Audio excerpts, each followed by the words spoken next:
Welcome back to another episode of Subsidy Life with your host, Brad Braswell. And I have a very special guest today.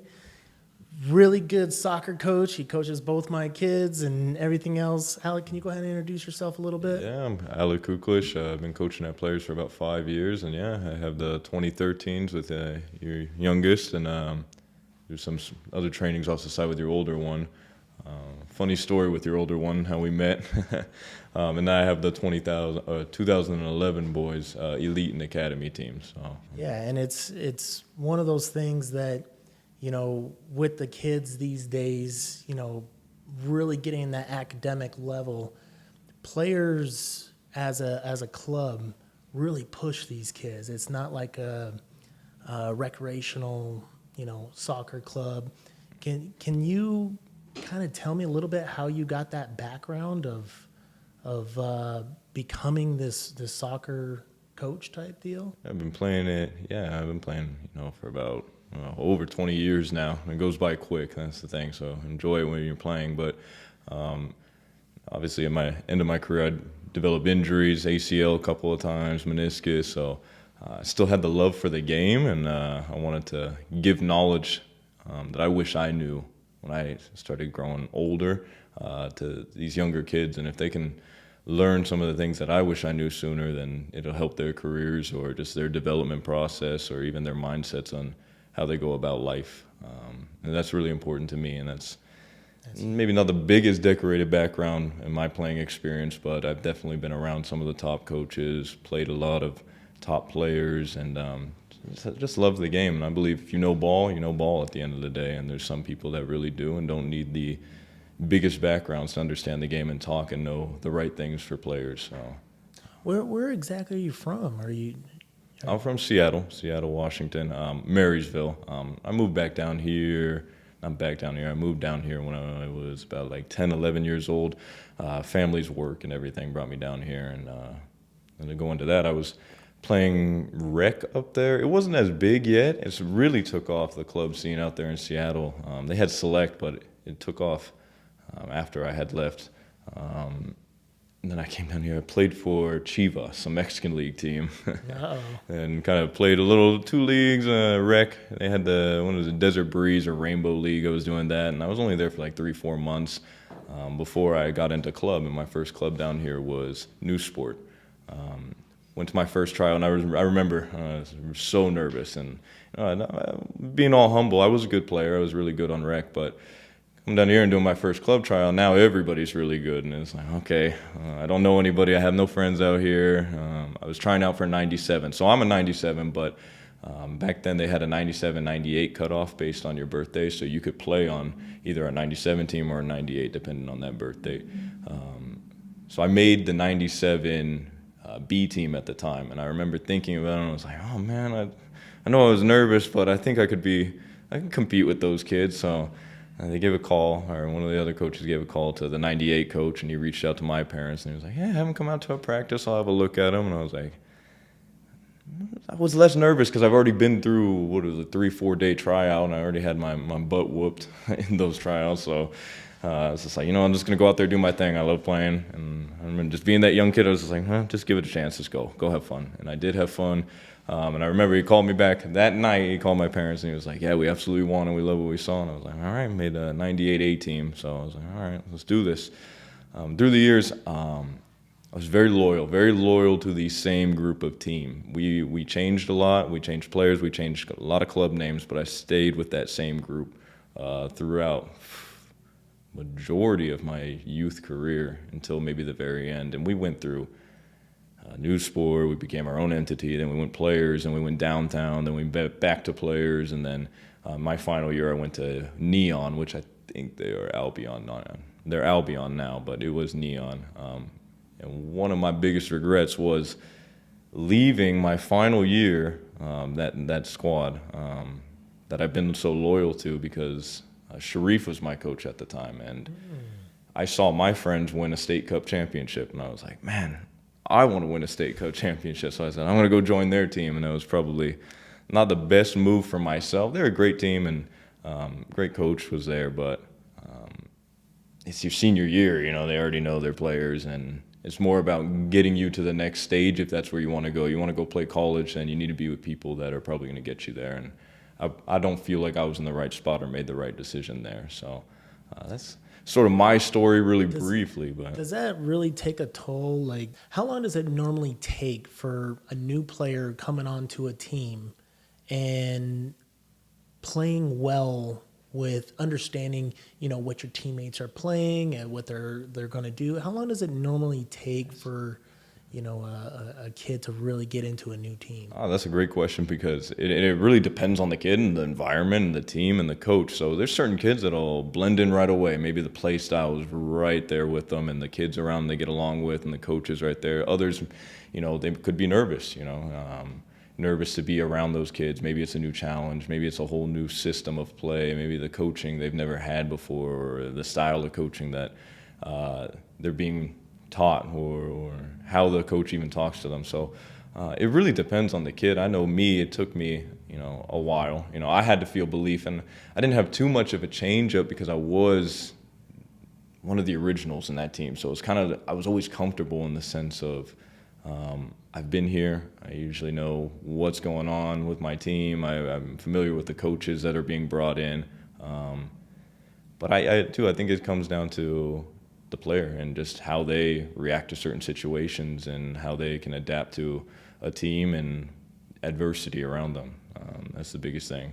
So as that young kid or, they get onto that new team, don't know anybody, obviously they're quiet. Yeah. Just trying to learn or whatnot.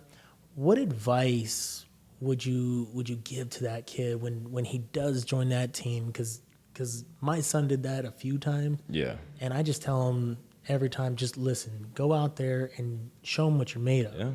But, and he's a great example of that. But in very general, I would just say, even if you're having a low in that team and might not seem good in that moment, just keep working, keep believing in yourself is the biggest thing. Gain your confidence, put the work in. It's easy to say, but I feel like it's even easier to give up.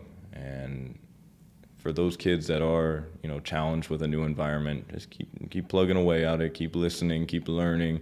You can take anything out of any situation, so you can always learn, always learning, and even if it's positives or negatives, find a way to benefit yourself as much as possible. And like I said, either it's a negative, positive experience, it's going to help you in your career and how to handle things, whether good or bad.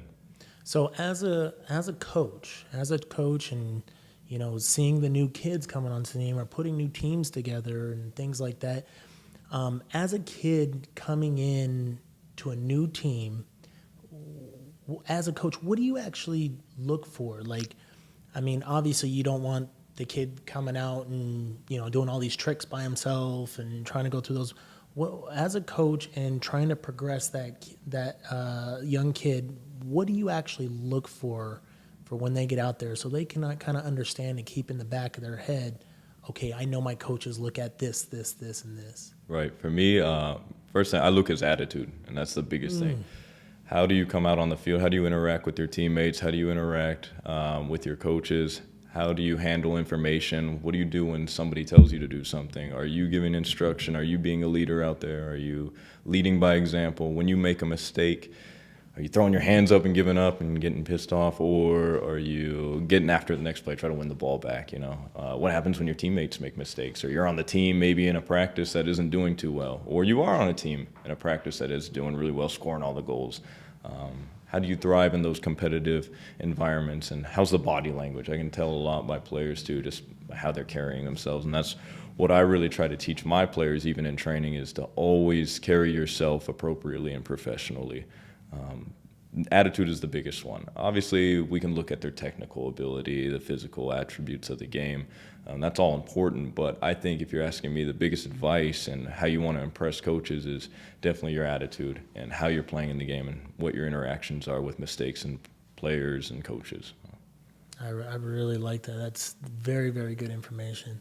Now, what about when they are getting into, you don't know how the kid operates or you don't know how he, can control the ball. Do you look at, the effort he puts in? What are some of the things that you look at? I'll give you an example. When I'm with Hayden, one of the coaches that stated to him, not that he scored a goal, not that he was able to get the ball passed, never got the ball taken from him or anything around those realms, but what they noticed most is that he had an engine. He never stopped running. Mm-hmm. And I was like, well, what about everything else that he did? Yeah, right? He's like, well, he did this. He scored a goal, got a good assist. But I'm telling you, attitude is one of the biggest things. And if you're a workhorse and if you're somebody that will give me full effort and the team full effort, I'll work for you. And I tell the boys that all the time. I'll take a loss, but we better have worked as hard as we better have put up a fight. And I won't train kids that, don't want to put in the effort. I'm not making you be here at the end of the day. And coaches will see that in their players. And you're going to get more effort from me if you show that you want something out of this. I can give you the tools. Now let's make something of them. And you're going to inspire me to want to give you more tools to make you that top player. So with him, your son, a great example because, he's been through some adversities and I've seen him and he kept plugging away at it. He really has. And look at him now. He's become an even better player. And I really do see he's going to continue to grow. And I remember I told you the first time I saw him, I said, he reminds me of young me, right? Very young, but he had the technical ability. Like I said, he had an engine. This kid can run forever, and he'll run through anybody. So when coaches see players like that, it excites us. We want to work with that, and we see their future, and hey, we add the technical aspect. We teach them a couple of things, and they'll really take off. So, yeah, having an engine and the attitude is key to get recognized, and will be appreciated a lot by coaches. Well, that's very, very good knowledge to know about, especially a kid coming into not a recreational soccer league. This is actually a club that really takes pride. And that's one of the things, pride, I see in you as a coach. I grew up playing football, never really played soccer, but my coaches were very adamant about, doing what they want, because it's for a reason. Now, when I see you out in the field and you are training these kids, you are probably one of the first coaches that I've seen that really put these kids into perspective of discipline. And I gotta say, that is one thing about you that I really admire is the discipline that you put on these kids. If one kid messes up, the entire team has the repercussions of it. So, which I am a firm believer in. I absolutely love that. So how, for the future going on and kids that are coming to your team, what do you feel when they come to your team, what you expect? My expectation, and I'll get deeper into that, with my discipline. It's all about balance, but we win together as a team, lose together as a team, draw together as a team. Everything's done as a team. So like you said, if somebody is slacking off or, we make the mistake, then the whole team's got to pay and punish, just like in a game. We make a mistake in a game, one person, that's all it takes for us to get scored on. My expectation for them is to, come in. We want to have fun. It's fun when we're disciplined, we're doing everything right. I'm all about fun, but there has to be a fine line of respect for what we're doing here. And if we want it to be a club competitive environment and we want to compete just like these other top clubs in Las Vegas and we want to do well and not waste each other's time and parents' hard-earned money, then we have to understand there's a purpose of why we're here. It's not to goof off. It's not to waste mine or your time. And I'm here to get you better. You're here to be better. You're here to learn. You're with a group of guys the same way. And if we're an elite team or even an academy team, the goal is to develop. So let's not hinder anybody. And don't bring a whole team down. And, it works because when one person's acting out of line, now they start holding each other accountable. Now I don't have to do that so much, and it'll start translating onto the field, and in positive ways, of course. I tell them when they're being too much and when it's too negative. But no, it's a very important life lesson to be held accountable too and to hold others accountable in the right ways. And that's what I try to show them. And I know it's a little different. I'm coach, so sometimes I get to be a little bit more excited than the players themselves. But it's really important to understand that there's a standard with the teams when you come into here. I love that whole aspect of it, everything down the line. Now, you are a coach for players, correct? Yes, sir. Soccer club. How long have you actually been a coach for them?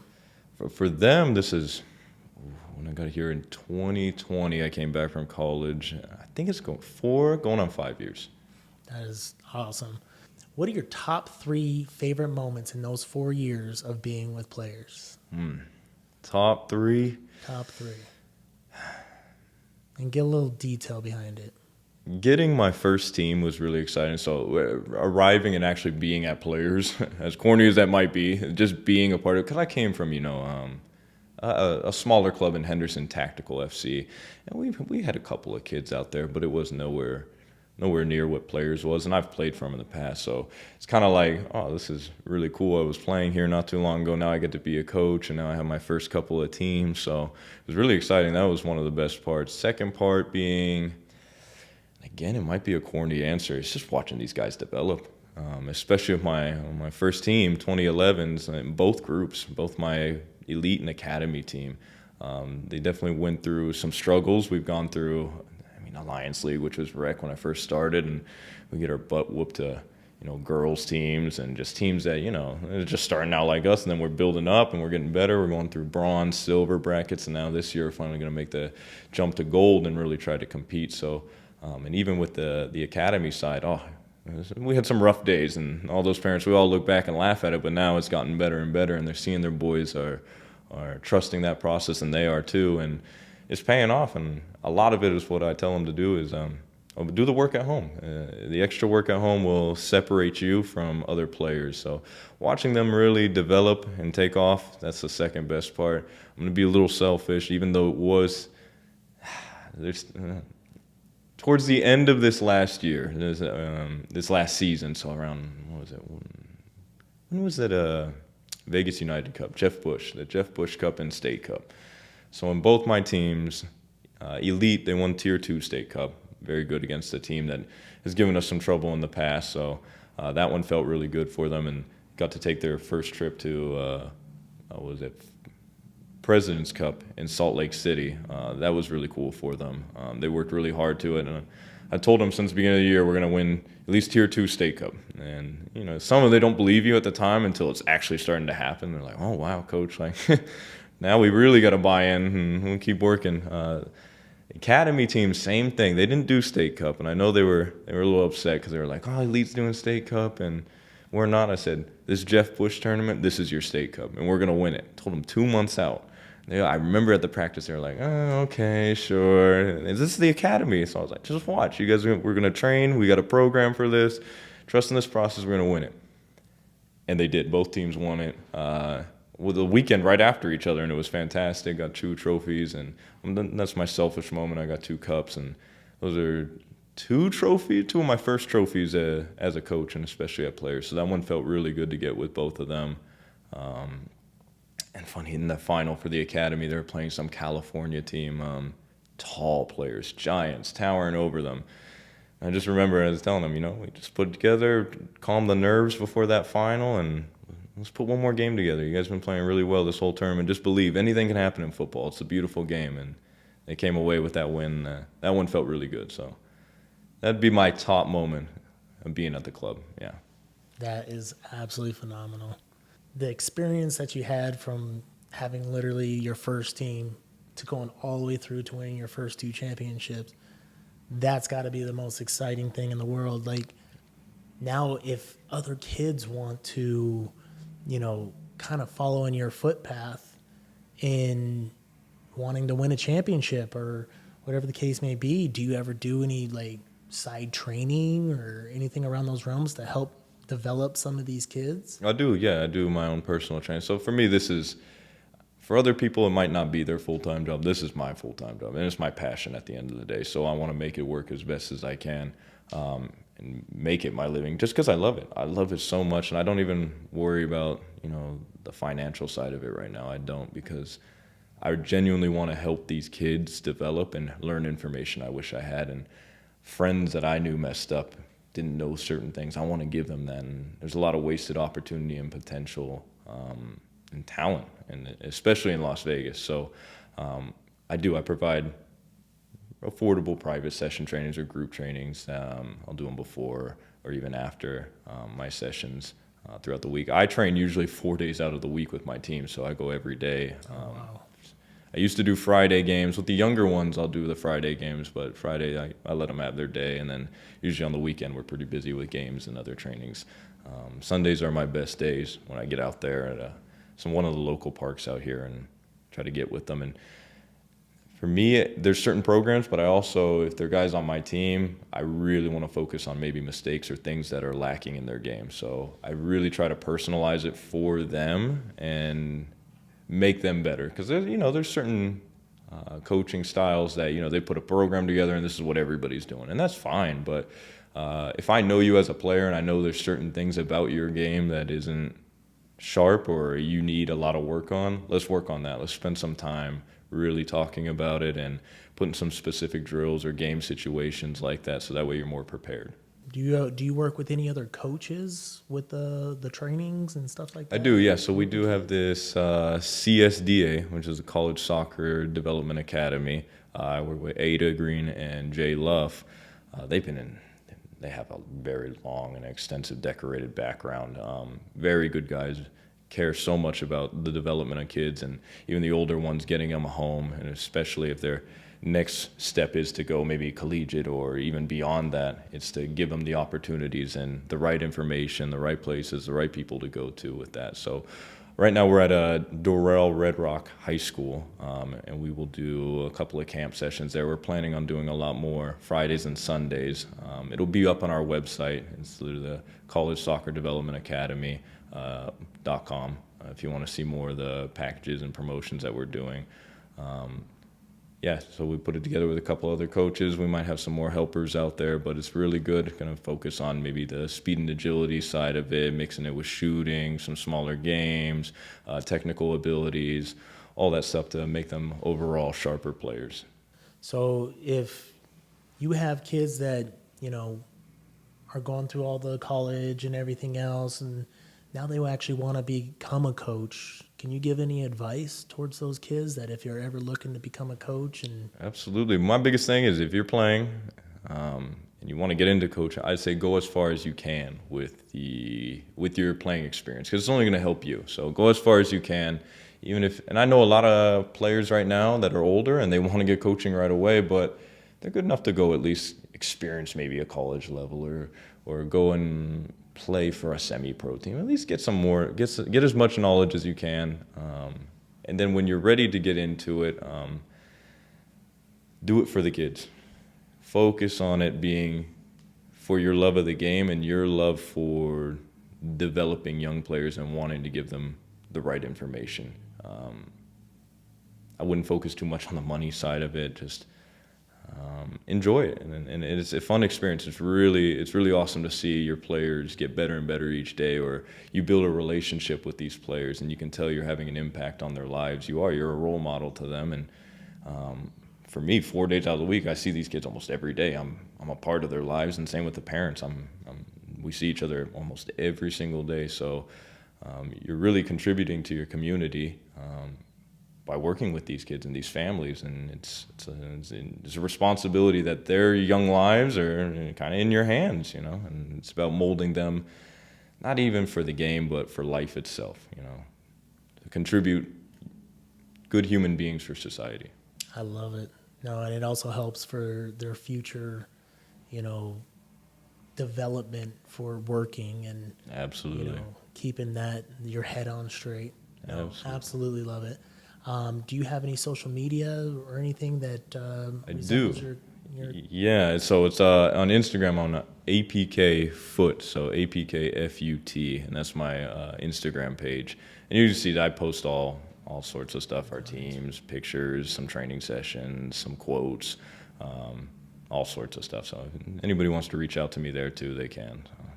Perfect. Well, this is another session at Sub-City Life. If you have any questions, please DM me down below, and I'll get whatever information we need for Alec over here to get you in touch. All right. Thank you, guys. It was a pleasure. Yeah, pleasure. Thank you, buddy. All right.